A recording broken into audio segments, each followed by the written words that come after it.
બનાસકાંઠા દાંતીવાડાના ઓઢવા ગામે બે જૂથો વચ્ચે બબાલ થયા બાદ સરપંચ પતિ દ્વારા હવામાં ફાયરિંગ કરવાનો મામલો। ત્યારે દાંતીવાડા પોલીસે સરપંચ પતિ રમેશ ભૂતેડિયાની કરી અટકાયત। તો સરપંચ પતિ રમેશભાઈ ભૂતેડિયા સહિત 10 શખ્સો સામે પીડિત મુકેશ ચૌધરીએ નોંધાવી હતી ફરિયાદ।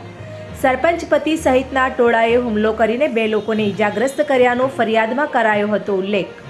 સરપંચની ચૂંટણીની જૂની અદાવતને લઈને હુમલો કરાયાની નોંધાઈ હતી ફરિયાદ। ત્યારે સરપંચ પતિએ બંદૂકથી ફાયરિંગ કર્યાનો વિડીયો વાયરલ થતાં ફેલાઈ હતી અફરાતફરી। દાંતીવાડા પોલીસે 10 શખ્સો સામે ફરિયાદ નોંધી સરપંચ પતિની અટકાયત કરી વધુ તપાસ હાથ ધરી।